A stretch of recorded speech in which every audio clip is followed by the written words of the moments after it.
Hello students, आज हम अवैध साझेदारी के बारे में जानेंगे। कल हमने सीमित साझेदारी तथा साझेदारी के लाभ और हानियाँ देखे थे। आइए आज देखते हैं इल्लीगल पार्टनरशिप। ये आपका BCom first year business organisation यानी व्यावसायिक संगठन का एक बहुत ही महत्वपूर्ण टॉपिक है। शुरू करते हैं आज का टॉपिक, अवैध साझेदारी। भारतीय अनुबंध अधिनियम की धारा 23 के अनुसार कोई भी साझेदारी को किसी अवैधानिक व्यवसाय के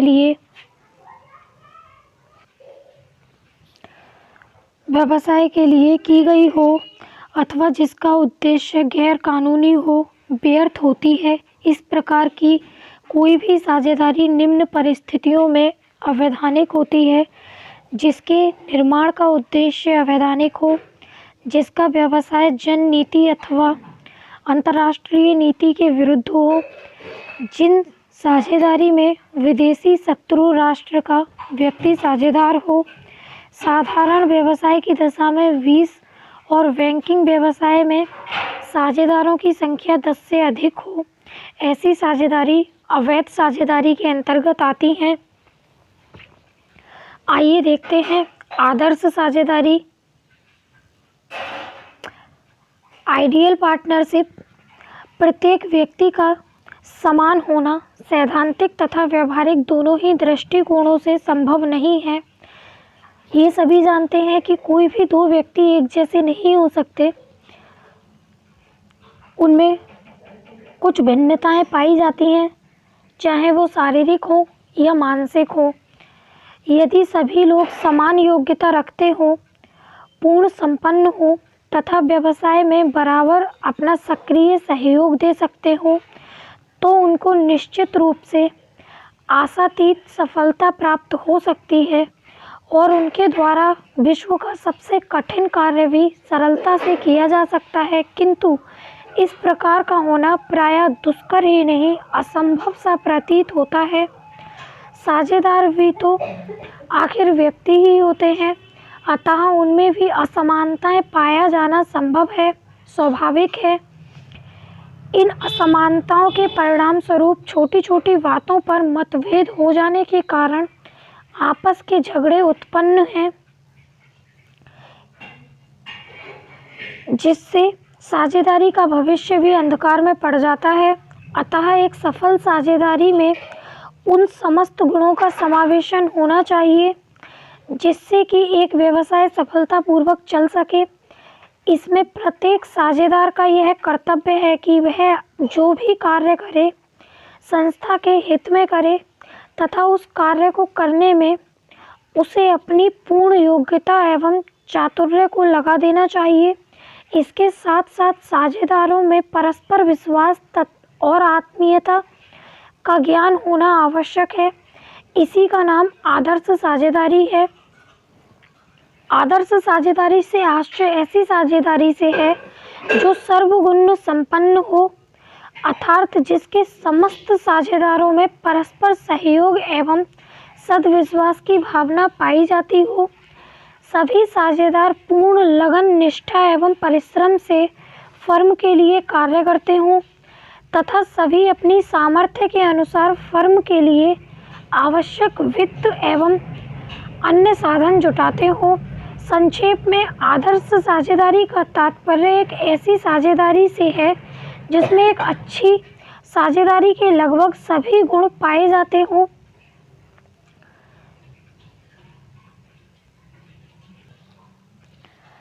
अतः कह सकते हैं कि जब साझेदार आपसी समझौते और निष्ठा एवं परिश्रम के साथ कोई कार्य करते हैं तो वो आदर्श साझेदारी कहलाती है। आगे देखते हैं साझेदारी समझौता अथवा संलेख, पार्टनरशिप डीड। साझेदारी अनुबंध पर आधारित होती है, अतः साझेदारों के अधिकार, कर्तव्य एवं दायित्व उनके पारस्परिक अनुबंध पर निर्भर रहते हैं। यह लिखित अथवा मौखिक हो सकता है, परंतु मौखिक समझौतों को आपस में मतभेद होने पर सिद्ध करना बहुत दुर्लभ होता है। शुरू में जब साझेदारी की स्थापना होती है तब साझेदारों में ऊंची भावनाएं हुआ करती हैं, किंतु समय बीतने पर वह प्रेम तथा अच्छी भावनाएं धीरे धीरे लुप्त होने लगती हैं और उनके स्थान पर फूट, वैमनस्य तथा आत्मविश्वास की दुर्गंध आने लगती है। अविश्वास की दुर्गंध आने लगती है। इसके कई कारण हैं, जैसे आकस्मिक हानि, आकस्मिक लाभ, साझेदार अथवा साझेदारों द्वारा बड़ी बड़ी रकमों का फर्म से निकाला जाना, किसी साझेदार की मृत्यु, साझेदारों की सट्टा खेलने की प्रवृत्ति आदि। इसलिए यह वांछनीय है कि व्यापार प्रारंभ करने से पहले एक लिखित समझौता कर लिया जाए। इनमें वे समस्त शर्तें तथा नियम लिखे रहने चाहिए जो व्यवसाय को सफलतापूर्वक चलाने के लिए साझेदार आपस में निश्चित करते हैं। इस पर सभी साझेदारों के हस्ताक्षर होने के साथ साथ मुद्रांक लगाना अत्यंत आवश्यक है। लिखित समझौता होने से भविष्य में होना आपसी झगड़ों पर नियंत्रण रहता है तथा आवश्यकता पड़ने पर इसको न्यायालय में दिखाया जा सकता है।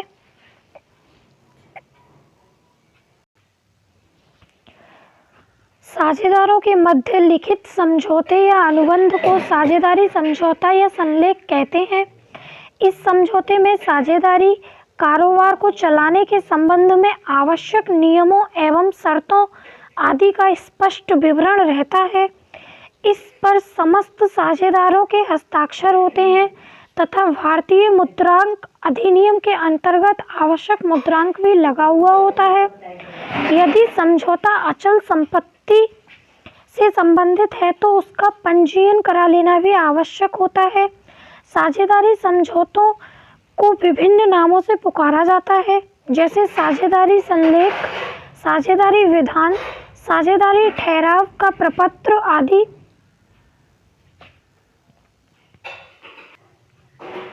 साझेदारी संलेख में लिखी जाने वाली कुछ महत्वपूर्ण बातें हो सकती हैं।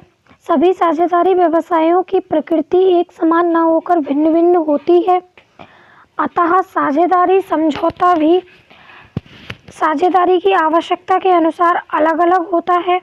किंतु एक आदर्श साझेदारी के संलेख में अन्य विशिष्ट बातों के अतिरिक्त निम्नलिखित बातों का समावेशन अवश्य होना चाहिए, जैसे फर्म का नाम तथा पता, साझेदारों के नाम तथा पते, व्यापार का क्षेत्र तथा स्वरूप, साझेदारी की अवधि, साझेदारों द्वारा पूंजी का योगदान, लाभ और हानि का अनुपात, साझेदारों को कमीशन एवं वेतन, साझेदारों को ऋण एवं आहरण, लेखा पुस्तकें तथा उनका अंकेक्षण, साझेदारी के अधिकार तथा उन पर नियंत्रण, साझेदारों के कर्तव्य, प्रवेश तथा निवृत्त होना, व्यावसायिक ख्याति,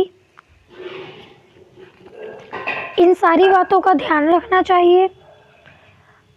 आइए शुरू करते हैं आगे।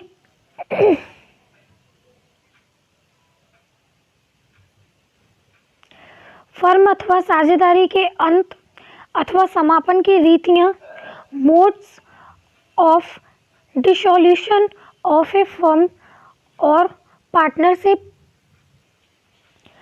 समझौते द्वारा समाप्ति किसी भी फर्म को सभी साझेदारों की सहमति अथवा साझेदारों के बीच किसी अनुबंध के अनुसार समाप्त किया जा सकता है। जिस प्रकार साझेदारी सभी साझेदारों की सहमति से निर्मित होती है, उसी प्रकार सभी साझेदारों की सहमति से उसकी समाप्ति भी हो सकती है।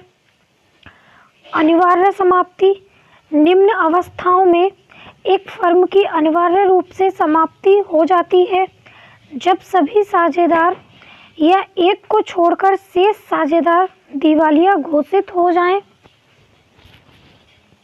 जब किसी घटना के घटित होने के कारण फर्म का व्यापार अवैधानिक हो जाए, जैसे फर्म से जिस वस्तु का व्यापार होता है उसका क्रय विक्रय निषेध हो जाए।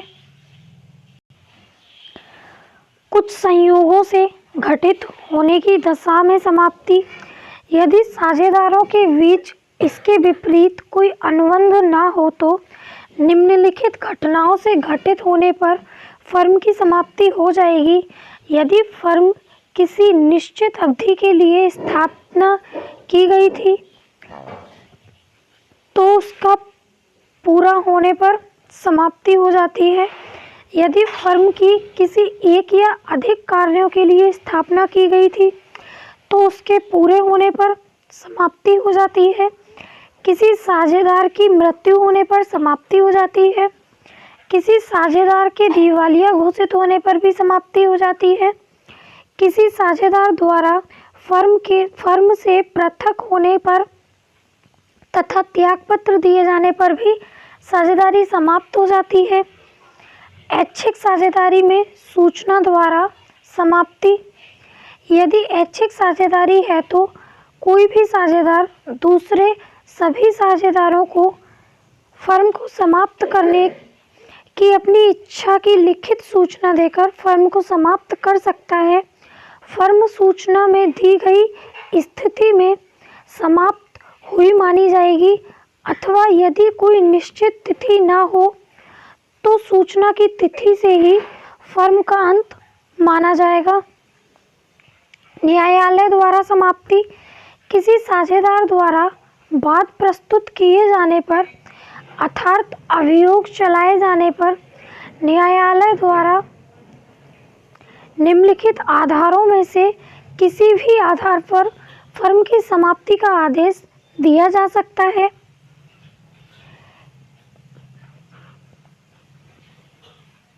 तथा किसी साझेदार के दुराचरण के आधार पर भी साझेदारी समाप्त हो सकती है। यदि कोई साझेदार किसी ऐसे दुराचरण का दोषी है जिससे व्यापार के संचालन में हानि की आशंका है तो न्यायालय किसी दूसरे साझेदार द्वारा वाद प्रस्तुत करने पर फर्म को समाप्त करने की आज्ञा दे सकता है। यह आवश्यक नहीं कि दुराचरण कारोबार का कार्य करते हुए ही किया गया हो, वह ऐसे मामलों के संबंध में भी हो सकता है जो फर्म के कारोबार से बाहर हो, जैसे जुआ खेलना अथवा बिना टिकट सफर करने के कारण पकड़े जाना इत्यादि। आई होप आपको ये वीडियो पसंद आया हो तो लाइक एंड शेयर करें और चैनल को सब्सक्राइब करें।